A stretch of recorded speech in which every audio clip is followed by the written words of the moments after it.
Welcome everybody for our first semester of community groups. I'm so glad that you are here. We've got some great things planned. I want to welcome you back to a brand new year, 2022. And I'm so glad that you said yes to community groups. I'm so glad that you signed up and you're gathering this week for our first time together in 2022. Let me just say welcome.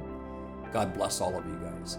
I'm excited about the material, the subject matter this year. And it's called In the Gap. What happens when God's people stand in the gap? A gap by definition represents a place of weakness, vulnerability, and danger. It is a defenseless location of exposure and limitation, a point where people face real threats. Gaps exist in our countries, in our communities, and at our home with our families. You see, when the enemy attacks the gaps in our lives, we are hopelessly overwhelmed. If it weren't for the grace of God and the intervention of His divine hand, we would feel helpless.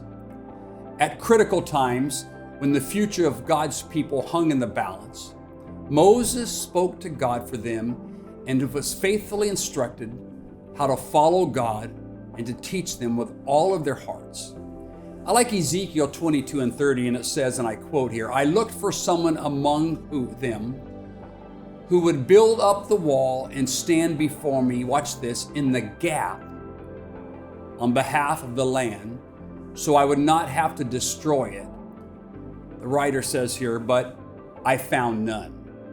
In many ways, nothing has changed from Ezekiel 22:30. People are still in distress.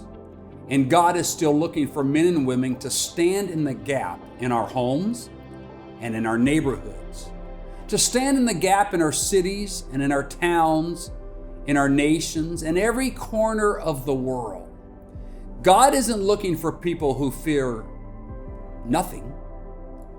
And maybe you have fear.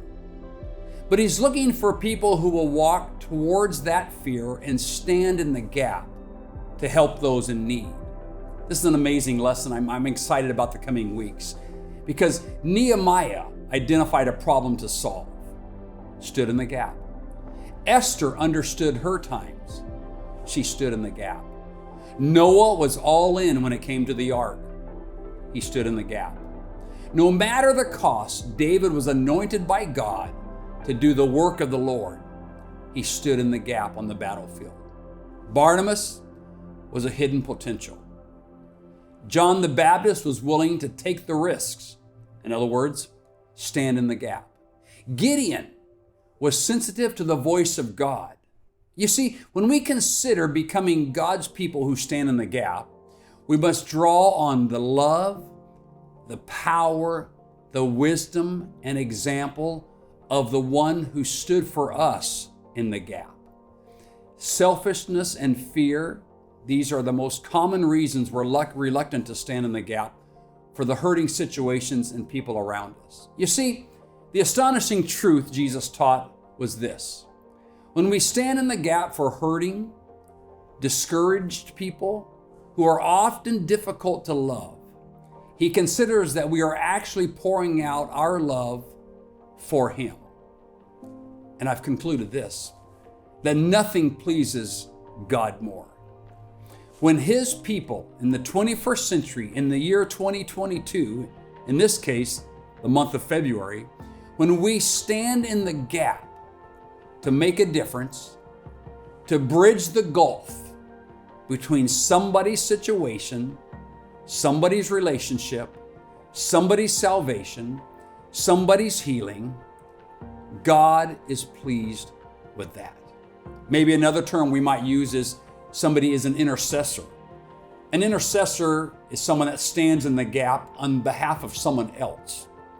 You see, when I intercede for someone, I'm praying for them because maybe they can't pray for themselves.